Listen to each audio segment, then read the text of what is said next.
Hey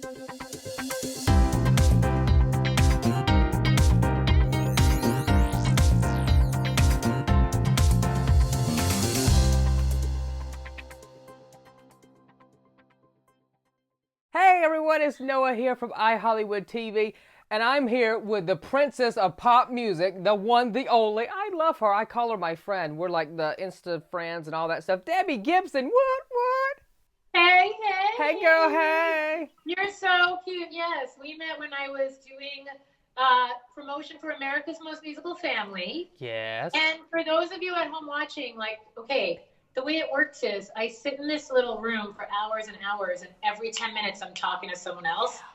I remember this guy. Like, like, Noah is so memorable. And yeah, we like DM'd and we've been in touch. And you've been amazing because, you know, a lot of people are calling on us artists right now to do a lot of things. And I asked you if you could be patient. I told you I would make good on my promise. And you've been so patient and amazing because you were like one of the first people to ask me to do an album interview.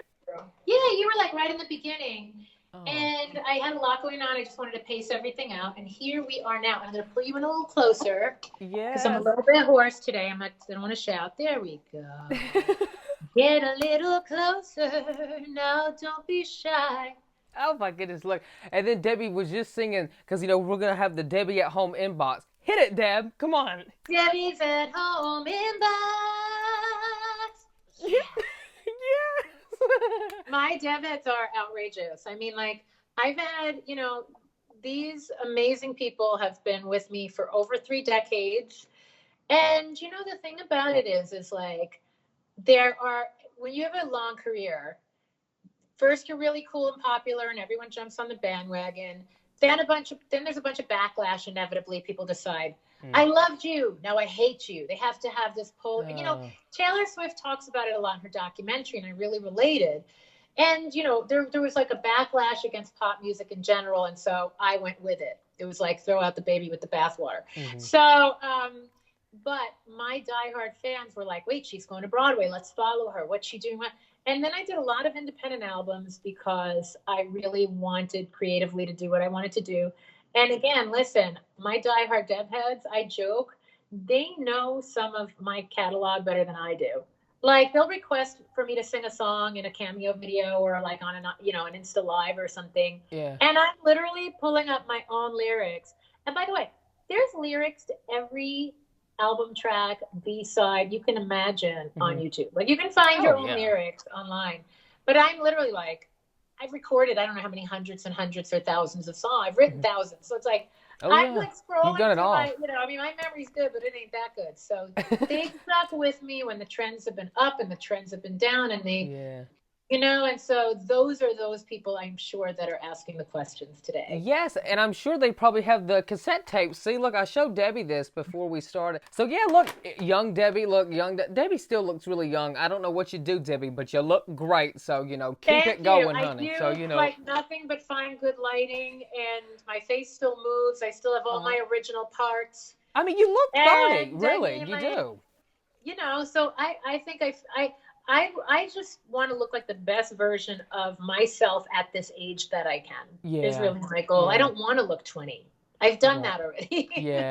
Well, you still look fabulous. And I love everything going on in your background, too. It looks great. Like, thank you. That is my Liberace piano. And here, I'm going to take you on a little tour. Ready? Take you on a little tour. Okay. Here's my Liberace piano. Oh, look at the sparkly shoes. Yes. I ain't wearing them anywhere right now, so I have them out for decoration. And my Barbie, my torch song Barbie. My sister loved Barbie. Lots of fun, memorabilia up on the walls. And I'm a theater geek at heart, so I have all my original show posters signed by the cast and everything. I love it. Well, let's dive into some questions. So, first up is Cliff from Australia. Oh, hey, Cliff. How you doing? Cliffy! Yeah. He says, hi, Debbie. Would you ever do a Vegas residency or something along those lines? That's a good idea. Oh, that's a good idea. That was actually, I was in talks to do that many years ago. Really? And it didn't happen for all kinds of reasons. And I believe in timing in life. So, yes, that is something I would very much like to do. I could Yeah. totally see you doing it. I mean, like, I think you would be so great at that. I would Thank you. go I mean, see you. I kind of listen because I live here now in Vegas. I'm in Vegas for those of you who don't know. I've seen a lot of the shows, and it's interesting because I've seen the shows with the big like the Gwen Stefani and the bells and whistles and the 50 dancers Yeah. and I've seen Garth Brooks with nothing but a headset mic and a guitar and everything in between, Donnie and Marie. And I'm kind of like a hybrid of all of those acts because I like giving people what they want, the big showy numbers. Mm-hmm. I also like to take it down to an acoustic. Again, my diehard fans know I love to have kind of anything can happen at the piano moment in the show where Mm-hmm. people throw out requests and I don't know what's going to happen. And Yeah. so, I've been taking notes for a long time on what my show would be should I do a residency. It's definitely on my radar as a goal. We have one more from Australia. Karina, she says, if you could go back to a certain time in your life and visit a younger version of you, what piece of advice would you give yourself? I like that. I love that question so much. So I've always been a worrier. Like, I'm very cerebral. And so I'd be like, girl, get out of your own head Yeah. and just enjoy your life. And the great news about that is this. When I did the mixtape tour last summer, I wasn't feeling amazing. I was, we were talking before we went on the air, and everybody knows I've dealt with some health issues. Mm-hmm. But I have learned that, okay, that's what God or the universe or whatever, that is the hand I've been given in life. And rather than push up against it all the time, I've got to roll with it and learn how to enjoy, just suck every ounce of joy out of every day and every moment, whether I'm in pain, whether I'm dealing, whatever symptoms, they're just symptoms. And when I could separate myself out of that, I could, and I realized I've always had symptoms since I was a little girl because I've always had some whatever naggy health things. Mm-hmm. And my mind was always overactive and driving me crazy, and in a way, like whose isn't, right? But I really made a vow to myself last summer on that tour bus to take in every moment. And I can viscerally, like, if I had to recreate a movie of last summer, I could tell you what people were wearing and what things smell like and how I felt before a certain show. And I was like very viscerally taking it all in. And then when I got on the bus, I had my dogs on the bus with me. And I remember thinking, how many little kids dream of being a rock star on a bus, on a tour bus? I am living it. Now, I lived it once, but I'm having the chance to live it again. Mm-hmm. And so I really, again, too. I was like, this is freaking cool. And I just made the most of every minute and took it all in. So I would tell little Deb to really take it all in. Yeah. I like that, Debbie. I like that a lot. Here's one from, I think, one of your biggest fans, Eloise. She wants to know, which artist have you not performed with yet but would like to do a duet with in the future? Oh, let's see. Well, Eloise would know I've performed with Billy Joel twice, but I'd like to perform with Billy in my adult life. He's been my all-time greatest songwriting inspiration, both he and Elton John, but Billy Joel to me is just like, I don't know, there's just nobody's ever written a song like him since, there's just one Billy Joel. So I think that would be a blast. And let me think, I want to think of a few more really, really good ones because I'm constantly seeing, here's my big dream. Ready? Okay. I would love for Super M, the K-pop band, to remake Electric Youth. And I'd like to either produce it, do a feature in it. Joppin', their song Joppin'? Yeah. Somebody cut that to Electric Youth. I was already a fan of that song, so I freaked the heck out because I've been touring Asia for so long, and I've been aware of K-pop for so long. And I was always like, why aren't these acts breaking in America? So it does my heart so much good to see it happening now. Right. And to see little girls just freaking the heck out. I mean, that's like a big thing that's going on in the U.S. right now, especially with Monster X and BTS. They're like the hot stuff, I know. So yeah, I would love to, I love when generations of music and international music kind of merges. I'm also a big Jason Mraz fan. I think he and I could do a killer duet. because I tend to like belt things out a lot, but I also have a side to me that's very easy breezy, like Jason, and I'd love for someone to pull that out of me more. So he'd be really fun to duet with.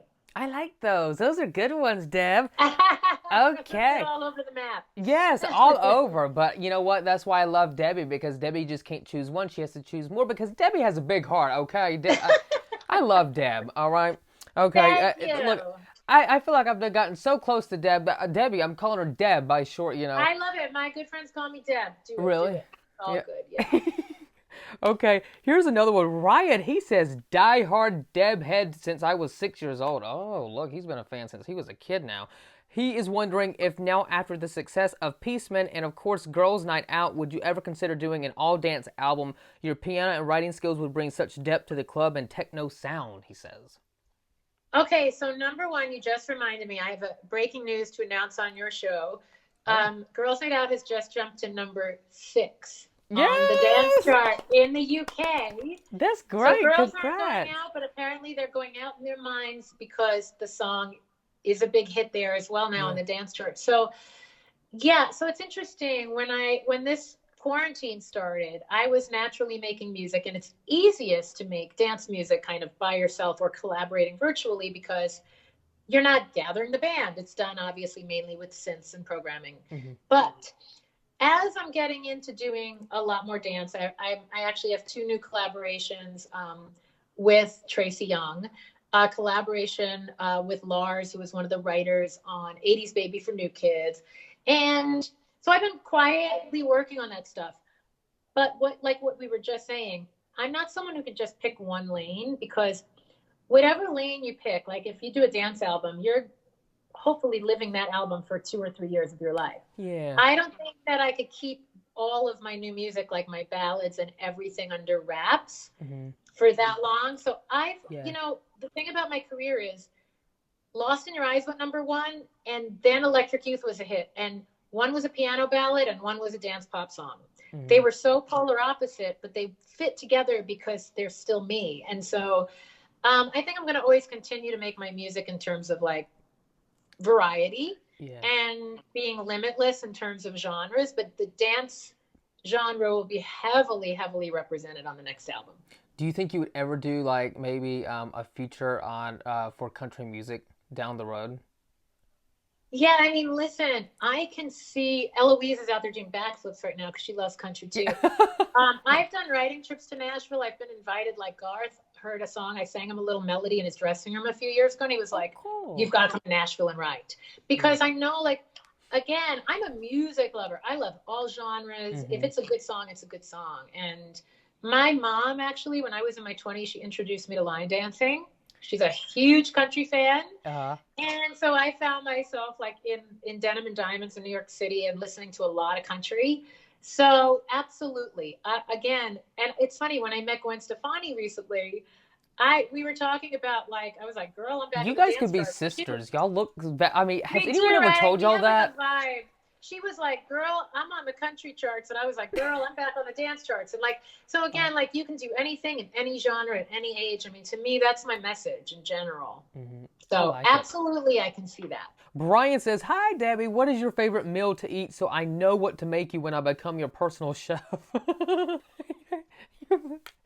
I love that. I love that so much. Listen, I will take a personal chef. I jokingly say I want to go live on a farm or a ranch and just have like a hot ranch hand. So we're casting people. We're casting for the chef and the ranch hand. Oh my God. Okay, so I eat very simply. So it's like how to get creative with 4 ingredients for me. I hate to tell you, lately I've been hooked on my local grocery store does those pre-prepared like 1-pan meals. So you cook them, but it's like a stir fry, but everything's chopped up and ready to go. So I've been doing shrimp. Yeah. It's shrimp, asparagus, and tomatoes, and it's got like a garlic butter, but it's also got a little like Indian in it, like a little like cumin in it. So I like flavors, but I don't like spice. So I like really simple. And then look, I'm Italian, so I'm not like a total no carb girl, no starch girl. I love a good like baked ziti or a manigot. You have to say it like that, and it's not manigot. Yes, people, it's you know. Yes. Oh my goodness, that's good. I love Now that making me question. hungry, What's Debbie. yours, Noah? What's your favorite meal? Oh gosh, Debbie, it's so unhealthy. Do you really want to know?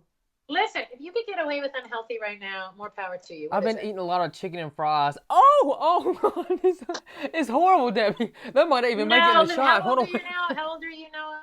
I'm 21. My birthday is next Tuesday, so this is like the whole birthday gift for me, right here, Oh my doing this. gosh, Yeah, you're turning 21? 22. I'm You're 21 now. turning I'll be 22. 22. Yeah, listen, in your 20s, you can get away with so much. Mhm. So you'll eventually get to this point where your body's like, no more fries. But while Right? you can Uh, enjoy it. I And you might like never get pasta to that. too, and the mac and cheese, but it's so unhealthy. Oh my Now, gosh. listen, when I was doing cabaret on Broadway, true story, you know, people are like, oh, dairy and my voice. I was eating a packet of Easy Mac every show during intermission. Mm. Now, again, if you're young and you're that active, your body's like, it's not like it's hanging around in your body wreaking havoc, right? So I was always just like, okay, I got to lube up the cords with that Easy Mac and get through Act Two, some carbs, right? Every day and in a microwave nonetheless, which is like zero. If there was any nutrition in the Easy Mac, it was gone from the microwave. I know, right? I did not know. Look, a little fact that we learned from Deb back in the day. If Look, I tried to do that now, my body would be like, what are you doing? But while you can get away with it, I like have some extra seafood too, fries though. for I me. like catfish and um, hush puppies, all that stuff. Yeah. Uh huh. Oh, you're way southern, yes. Now from Twitter, I love this handle, by the way, Deb. We should have had this as Twitter at Streaky G. Streaky G, how dare I you, know Streaky Streaky G? G. It's Simon Streaky. Yeah. Simon Streak.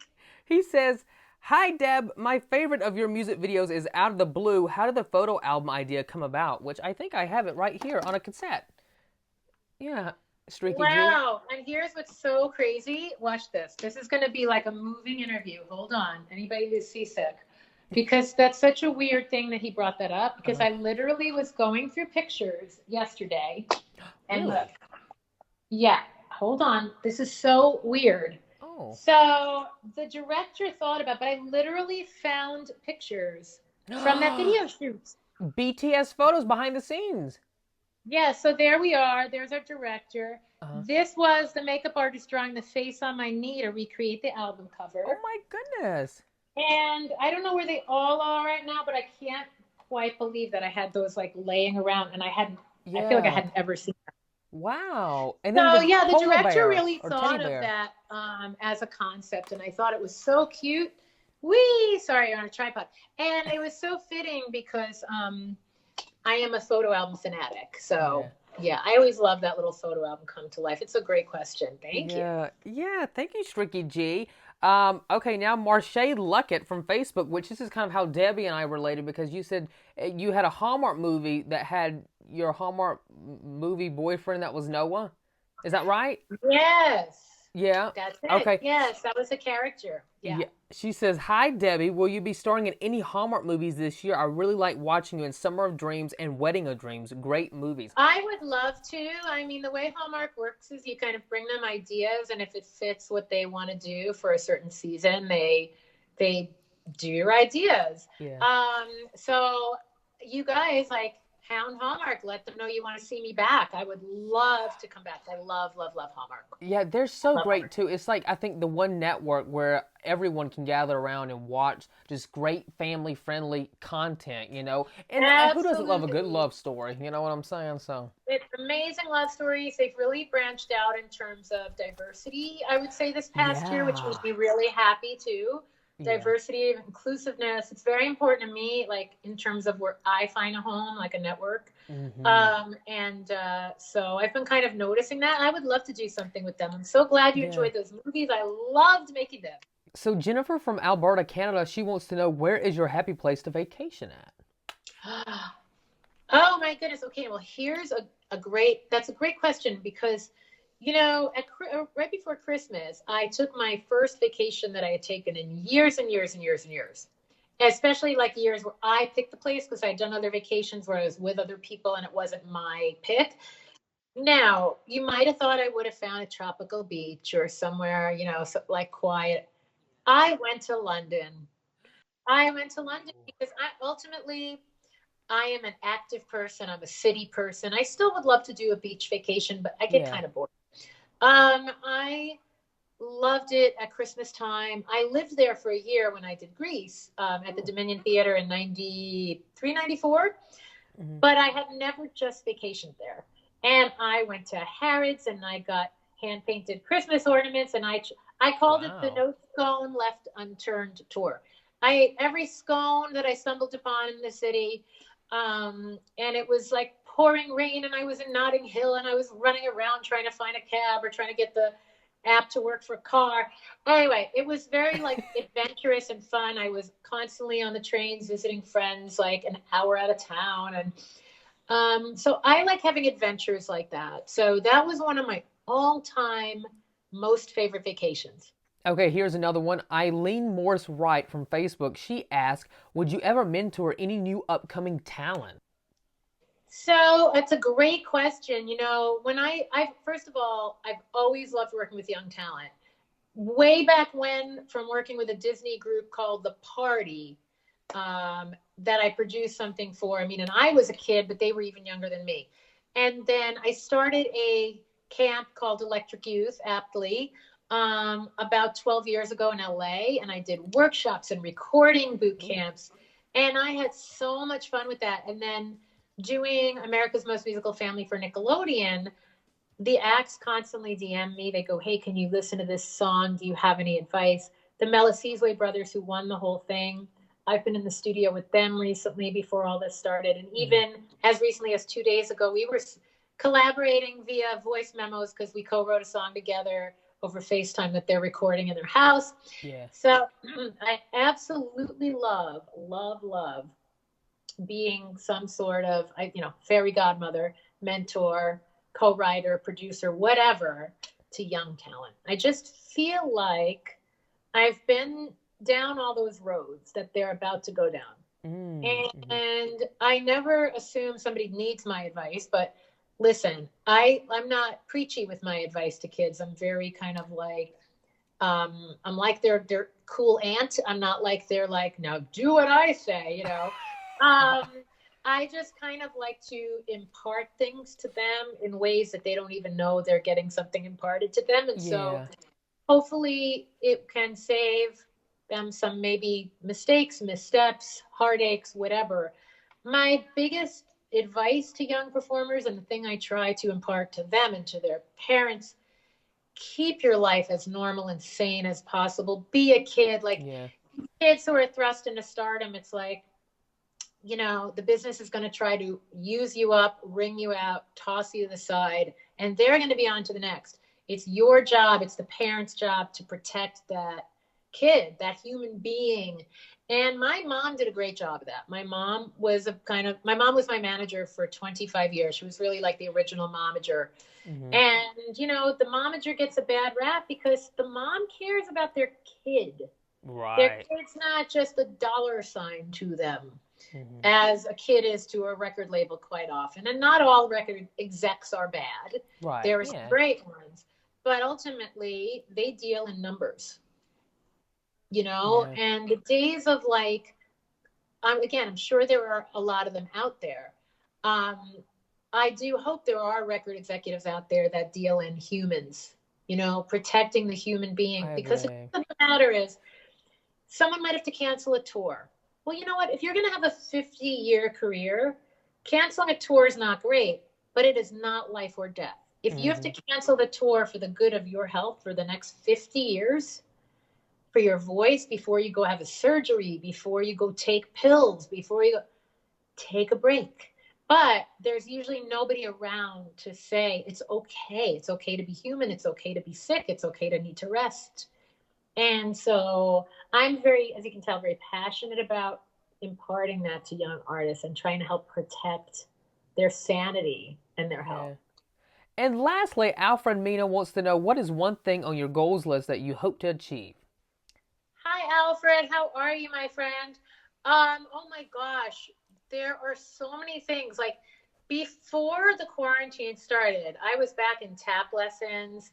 I've still been continuing with Spanish lessons. So, like, I have all these mini goals. They're big goals, but they're like, I want to be better at tap. I want to be fluent in Spanish. I've always said I'd love to score a movie. I did co-score a documentary, 3 Billion and Counting, with my ex, Dr. Rutledge, and the song Rise, actually, so perfect for this moment. And it was the song Rise was actually shortlisted for an Academy nomination, which meant they narrowed it down to like 30 songs, and that song was in that group, which is unreal. But I love the scoring experience, so I'd like to do more of that. Yeah. I'm gonna say biggest goal is to see one of my original musicals that I've been a part of writing on Broadway. So Skirts, which I wrote with Hilary Carlip and Katie Ford, which you can find on my Instagram. You guys can find it. I'm sure people watching have seen it. And then The Flunky I wrote with Jimmy Van Patten. I'm composer and co-lyricist on that. And do you sing? You'd be the perfect lead, Noah. You'd be hysterical in the lead. Really? I don't sing, but maybe I can have someone lip sing like Zac Efron. Remember, in High School Musical, they had someone lip sing. Perfect. Listen, when I did The King and I could not whistle. Whenever I feel afraid, I hold my head erect and whistle a happy tune so no one will suspect I'm afraid. And then I'd have to whistle. I'm terrible. Oh, so that's not bad. I had a stunt whistler. Really? Oh, so how did that go? Like, did you have to do? I was and it was coming out like a bird. What was it kind of weird though? Like when y'all would do that in rehearsals, or not maybe in rehearsal, but like in front of the audience, thinking, "Oh God, I hope no one doesn't know that." Oh my God, it was always so weird. I was always like, I can't freaking believe that I can't get a good whistle going, but I'm terrible. Yeah. That's not bad. It's good. I can't whistle at all. 10 years ago. I just blow air. It wasn't good enough though to carry that, that big theater Debbie. house.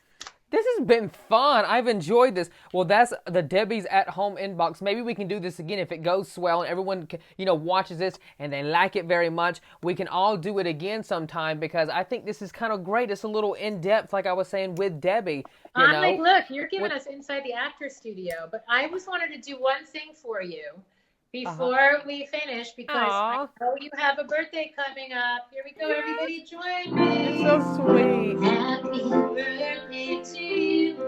Happy birthday to you. Happy birthday, dear Noah. Happy birthday. Happy birthday. Happy birthday to you. Aw, thank you. Yes! Oh, mwah! I love you, Deb. You're so sweet.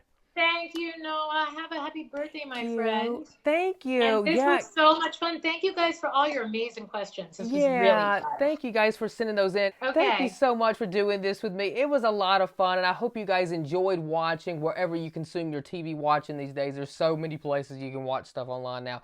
And be sure to connect with Debbie on Instagram, Twitter, Facebook. We'll have all that appearing as a lower third, but it's at Debbie Gibson, so you can find her everywhere on social. If you haven't connected with her, you better connect with her, and you better start listening to her music. Where have you been? And my DebHeads, thank you for showing up in full force. And continue to follow Noah because he is just a breath of fresh air. Love you, my friend. Oh, thank you, Debbie. You take care. You too. Bye. Bye.